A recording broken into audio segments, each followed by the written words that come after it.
Sobrang challenging talaga sa akin ang gumising ng maaga dahil hindi ako morning person. Tapos ang nakakainis pa nito, tatanungin ka para kanino ka bumabangon, para kanino ka bumabangon. Ang tanong kasi, natulog ka ba?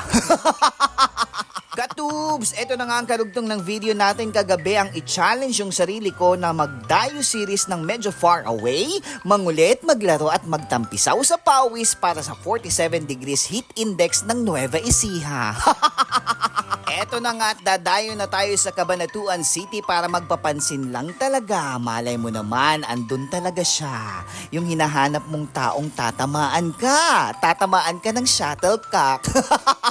Yung jowang-jowa ka na at need mo nang ibaba ang iyong pride. Kailangan na natin yan, katubs. Alam mo naman ang pride, parang panty lang yan. Pag hindi mo ibinaba, walang mangyayari.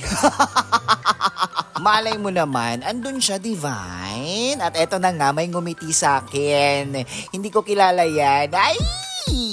Macho papa ang hanap mo, nandirito lang. Di bali nang wala kang backhand, ang importante, lahat kayo walang backhand. Katubs, time to promote na. Eto na nga at dahil sa sobrang init, nagutom na ang person. Nadaanan ko itong Kabaga sa May Mabini Extension dahil nagbabaga na din ang sikmura ko sa gutom. Ayan nga, i-promote naman muna natin ang mga local businesses dito sa Cabanatuan City. At isa nga dito ang Kabaga na may 100% na sulit at malinis na foods if on the go ka. Guys, 10 out of 10 para sa akin ang rating nito, lalo na yung mga Unli Kinemi nila. Since quick lang naman ito, i-visit nyo na lang ang page nila for more details. After natin kumain, dumiretso na agad tayo sa ating venue, ang Sogo. Gamot ay laging bago. Kakalurky, diba? Ayan ha, kain muna tapos papakain ulit.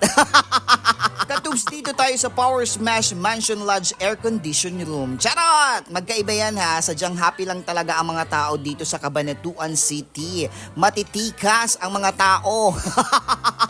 Ang Dayo series talaga natin, katubs, ay dito sa Power Smash Badminton Court na matatagpuan sa Maharlika Highway, Cabanatuan City. Kaya sisimulan ko nang mag-quickie. Kaya tara na, i-quick tour ko na kayo mga katubs. Malamang meron na namang iiyak pag nilabas ang truck na to.